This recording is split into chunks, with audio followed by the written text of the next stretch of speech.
Hello, viewers at home. It's good to have you on this program, Future Ambassadors. Today we are looking at a very important topic, which is the training up of a child. Whose responsibility? Is it the parents? Is it the society? Is it the government?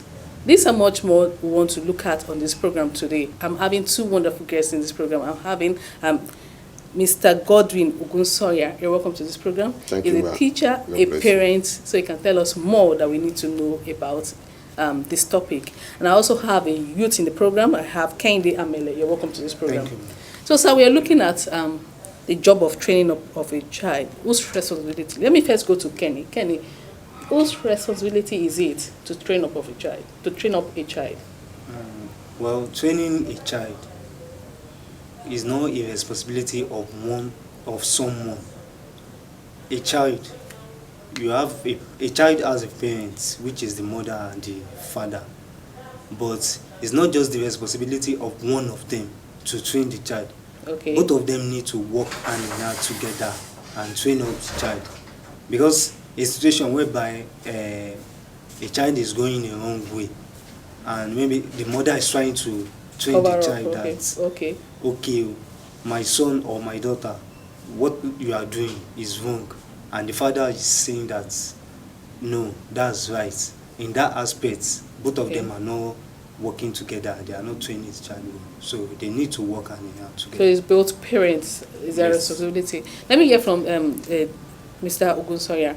Sir, please, actually, is it the job of a parent alone, or including the society, the government? Let's hear from you, sir. Thank you, man. God bless you. We have an adage in Yoruba land that says that when the child is still in the womb, It's for the mother. it's for the mother. But the moment the child has been delivered, all of us have to look and take care or train him or her. Okay. So the training of a child started from home to the society. Okay. Even the society is larger than home. But the bottom line is that the foundation must be laid at home. It is that foundation that the society is going to build upon to make a child a worthwhile person in the nearest future.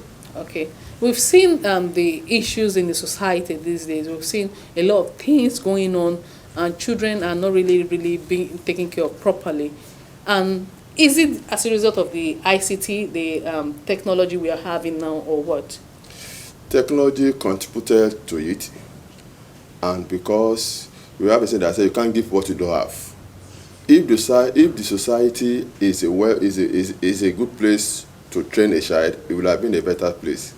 But what we have seen in the society today is the other way around, because a lot of influences are out there that is trying to reorientate the children background or the foundation laid for them while they are at home. Okay. And because of that, if the foundation is not well laid, there is tendency for them to miss out of the way.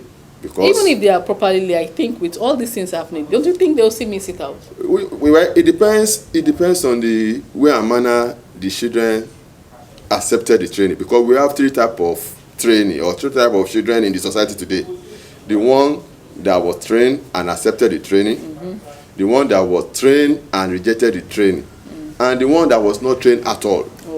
So if you have a child that was trained and accepted the training, there is no way the outside influence can have effect on him or her, because he will remember what he or she has been taught while at home, while under his parent or her parent, before going out there. Then when he got out there, all what she needed or he needed, the parent must be ready to provide for him or her within their financial capacity, so that it will not be used, that one will not be used to lure him or her to do things that was not taught, that was not given to him while he was still with his parents. Okay, I'm still going to come back to you again, because you said a child that is trained and took the training.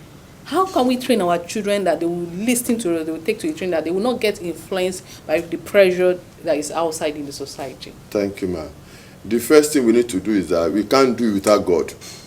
The word of God is very important, because the Proverbs 22 verses have said it all, that we should train up a child in the way he should go. When That's you grow for up, the Christians. yes, we will not go out of it. I'm sure it also apply to Muslim brethren too.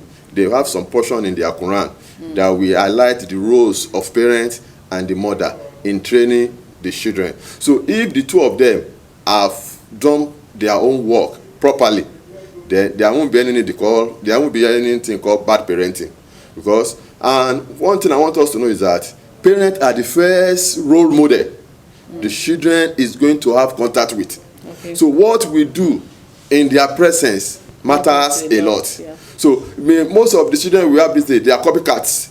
So even what you are telling them by your mouth, if you are not showing it in action, they may not accept what you are trying to teach them. So, but what you are practicing must be what you are teaching. So once that one is imbibed at home, right from their foundational level, then the world outside there we find it very difficult to hijack that from them. Okay, let me go to Kenny. Kenny, what are those things that really influence people to start behaving negatively, children to start behaving negatively? Because at least you've gone through the 4 walls of school, you've seen attitudes from young people, from your mates and all that. What really, because some children they were properly brought up, yes, but when they get to school or get to somewhere, somebody influenced them. What really happened? Well, on that, number one thing that causes all those things is social media, in the sense that these days we're in the era of technology. Okay, technology has improved a lot, such that there are some things that you don't even need someone to tell you to do it.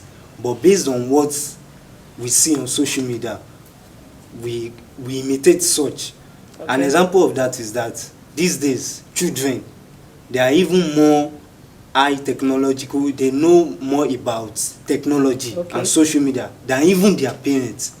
Because most of these parents, they were born in the olden days that they were even not the parents, it's not everybody that knows how to operate. Yes, they were not in. But these days, there are new technology, new things. So all those things, they are used by children these days, whereby children of 6 years old, you can even see children of 6 years old operating a phone.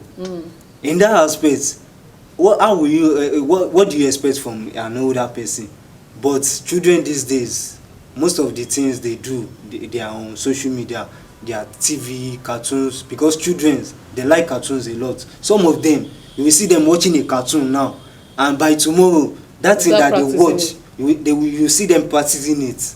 But they don't just act like that. It's true what they watch on social media. And some children too, those things they see on their phones, because most of them now, they want to start using phone, and not even that they want to start using. You will see some, then, except if you are like 30, 20 upward, before you can use a phone. But even there was no phone before now. It just there was no phone. So okay, but then let's just say any phone they use then, you will still be like 20, 30 before you can use a phone. But these days, even children of 10 or 15 like that, teenagers, they are making use of phones. So all those things, it makes it easier for them to be able to imitate all those actions. Sir, at what age do you think a child can start using a phone? Because he just talked about phone. Do you think phones should be given to children in school, like in the school environment? Thank God you're a teacher. How do you see it? Is it are phones allowed in the school? And even if you are going to give a child a phone, what kind of phone do you give a child? Thank you, ma'am. I can only talk for public school because that's where I work. In public school, we are not allowing our students to come to school with phone. Okay. Though some of them still come with it. Each time they are caught like this, they seize the phone from them. Even at times, it results into expulsion. So, and they've passed the message across to all the parents during the parents and teachers associations meeting. That school did not allow your students to come with any phone to school. And at times, some of them will be giving excuses. So that I want to monitor his or her movement. That's why I give him the phone. I ask him to go and give it to a teacher. Now, when he closes, he will collect it. All those things, those students at times did not adhere to that instruction.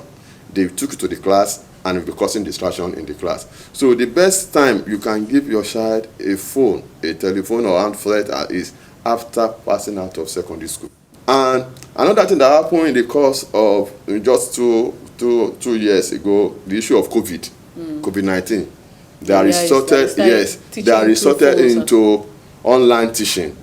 and some parents leave their phone with their children at home for online teaching, but while they are far away, they are doing something else with that phone. So that can also expose them to a lot of evil. And even what they, like one of our, like our daddy told us in our open heaven, I think a few days ago, he said, watch what you watch. So most of our parents, they don't care about what their children are watching on television. At times they will see them watching cartoon. Before you know it, they have switched to something else. And in this area, I think I will come to the issue of our regulatory bodies that regulate all those things, all our television and communication. Yes, Nigeria Broadcasting Commission. So that look at what the incident that brought all this issue that we're talking about today is that incident of those students that went to Dubai for a program and went there to mess up the whole thing. And the thing they are watching on TVs is what they went there to practice. Imagine they said truth and dare, and they asked to do something where the whole world is watching, and you dare not say you won't do it. And that kind of thing is supposed not to be watched by young ones, because that's what that led to moral decadence that we find in the society today. So before you can give your son or daughter a phone, let him or her have gone through secondary school. Okay. I want to say something on that. Actually, there's nothing bad in making use of phone and some gadgets, but it only depends on the way it's being used and how it's used. And going back to the issue of parental responsibility by taking care of their parents, what I just want to say is that parents also should be able to know about all those things, because it's true, when they know about it, that's when they'll be able to caution their children if they are making use of it rightly or wrongly. Because if they don't know that, if they don't have the idea, they can't be able to know that they are making use of it wrongly. Because this issue of phone, it's actually useful, most especially, just like he said in the to communicate and the online classes, which is true. Most of these days, everything are done online. So it's an advantage of making use of it, but just that children are making use of it in a wrong way. Okay.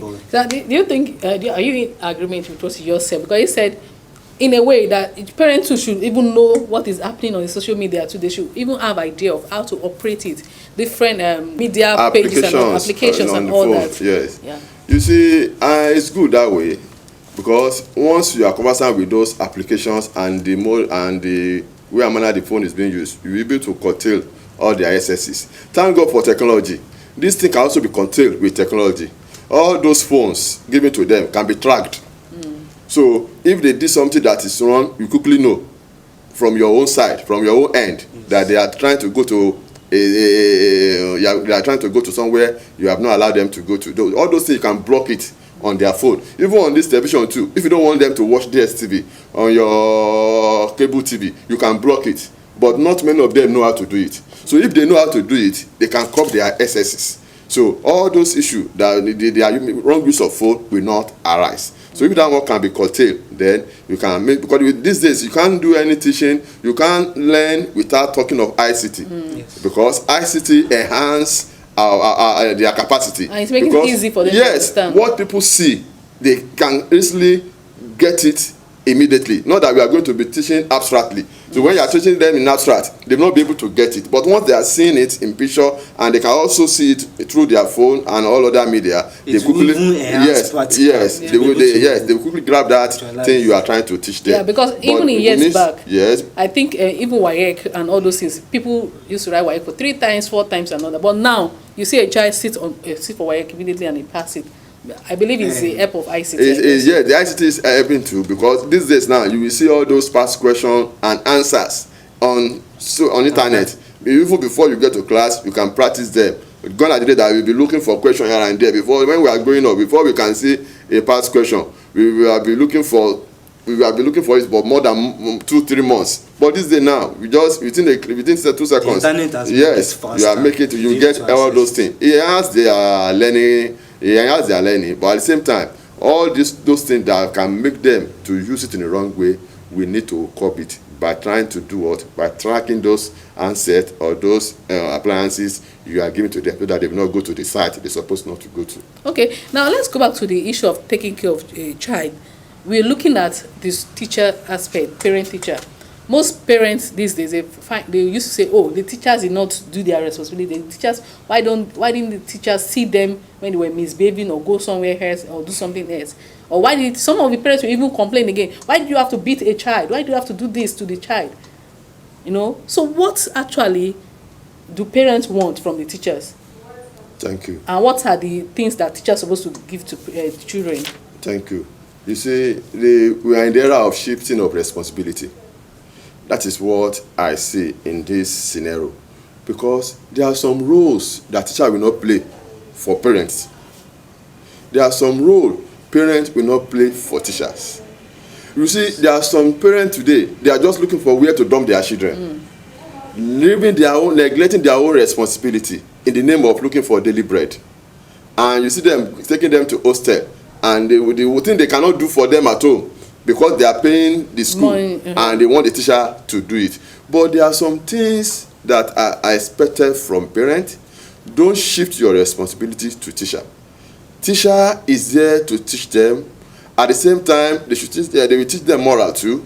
But the way and manner they are going to accept it will depends on the way you, parent, have done your own part. Because imagine you have seen a case whereby a student are disciplined in the school and he went home and complained, and the parent came. We have seen it in the Ogun State generally of students now, whereby people will go and hire talk to come and beat teacher for training, for discipline a student. Even the Bible confirms it that we need to do what? We need to correct them, because in their heart we have a lot of foolishness. You need rod to take it away. So if the parent can allow the school to discipline them the way they're supposed to discipline them and without complaining, then we can bring something out from that guy, from the life of those children. But when they know that when they go back to their house, their parents will come and fight for them. They keep on misbehaving, and before you know it, at the end of the day, the problem will be on the parents. Okay. That is why I think parents need to monitor their children,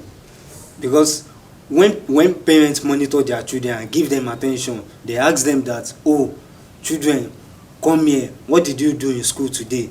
What happened in school? By that interaction, it will be able to make the parents know what's happening in school. Not that they will just tell them, the children will just tell them that, oh, my auntie beat me. The parents need to ask the child, him or herself, that what did you do that makes your auntie beat you? Not that the parents will just conclude that maybe it was the teacher's fault. But most parents don't have time to do all those things. So parents need to monitor their child well and give them attention by interacting with them to know what's going on in their schools. Okay, I want to go back to that punishing a child and all that. To what extent can a teacher punish a child? Formerly, we used to have corporal punishment and all that. When in the days by that, you see that a child will be disciplined, a child will be caned and all that. Even the child when the child see the teachers from the gate, they will start running. But these days is no longer. Do you think is actually something we should work on? To what extent? That's what I want to know. Thank you, ma'am. You see, in the real sense of it, in this school of today, with the rules and regulations given to us, the Ministry of Education that is in charge of education mandated that only principal can beat a child. A child. So I'm talking of secondary school. Okay. Only a principal can beat a child. Then the principal can delegate that authority to a teacher to do it on behalf. Because if anything happens, it will be the one that's going to stand in for him, that I'm the one that asks him or her to beat the students. So if that one has been settled, the rules and regulation is there in school, that anyone that did this, that goes against the rules, it will be beaten, it will be punished. And the punishment can be in various forms. Okay. Like I said earlier on, that at times you can expel, you can send students away, you can suspend him or her, or you can ask him to do one thing or the other in school just to serve as a deterrent to other people. Then another thing you can do is that you can also invite his parent or a parent and let them know what their son or daughter have done that deserve all these things we are going to do, we are doing to him or her. Because if you don't carry them along, they may assume that you are just trying to punish him unnecessarily. Okay. And like that case that bring out all this issue, the woman was trying to cover up for her daughter from what we saw on social media, that they drug her, they did this, they do that. But at the end of the day, we got to know that the girl herself have different names, have his name in all social media angles, where he posted pictures from time to time for everyone to see. And the parent did not know. And the parent does not know. Because the parent doesn't know what's going on. That's why they need it's because of daily bread. Because daily bread was looking for what to eat, and that's why I think that if I give my child the best education and take him to the best school, that does not give you the totality of training we are talking about. Because there is a difference between love and also teaching. Because when you love your child, you will make sure that all those things he or she must know must be shown to him or her. Not that you're just saying that you love him, you just be pampering him. Even the Bible said that because he loves us, he chastises us. So when they correct you, they are just trying to tell you that what you have done is not good. Then they will tell you the reason why you are punished. That is correction in love. Okay, may I say, going back to the days of old, that when teachers discipline children, can you compare that period with now? We can't compare. How do you see the standard? We can't compare that period with now. Even ordinarily, if a parent just know a politician, he can turn the whole school upside down, because he knew somebody that is politician, and that one is his sister or brother that can fight for him. For example, now in Ogun State, they are talking about the fact that free education, and we learn from time immemorial that education is not cheap.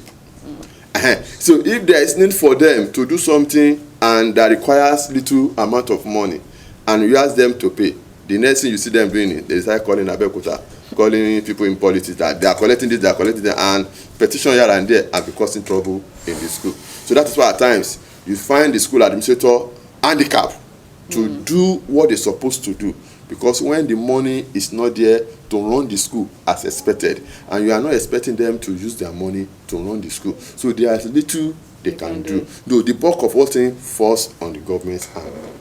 Okay, can a child make his or her own choice? Yes, actually, a child can make his or her choice, but as a child, you have a stage you can make your choice. There's a stage that you need someone to guide you, that, oh, maybe you want to do this, you want to do that.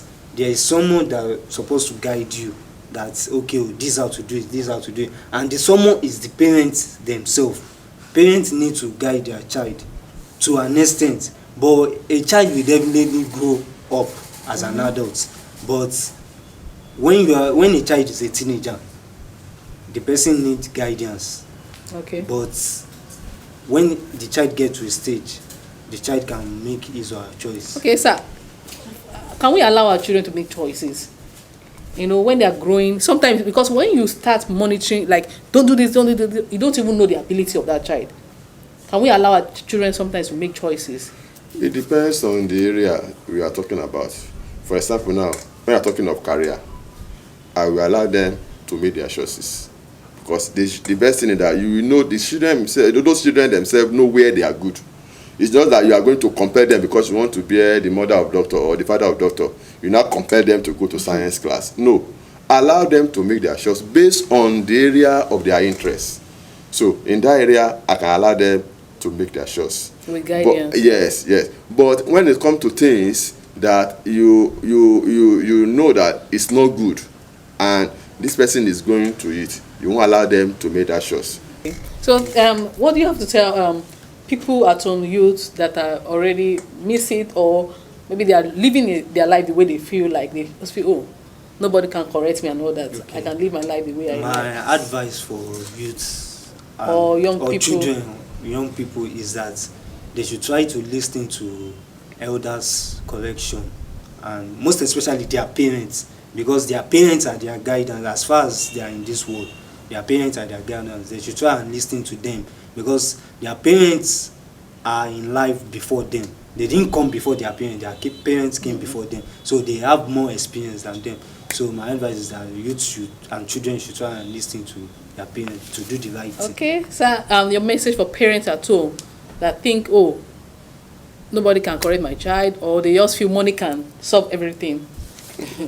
Thank you. My advice to them is that they should have it at the back of their mind that everything we are doing in life have a reward. But reward can be negative and it can be positive.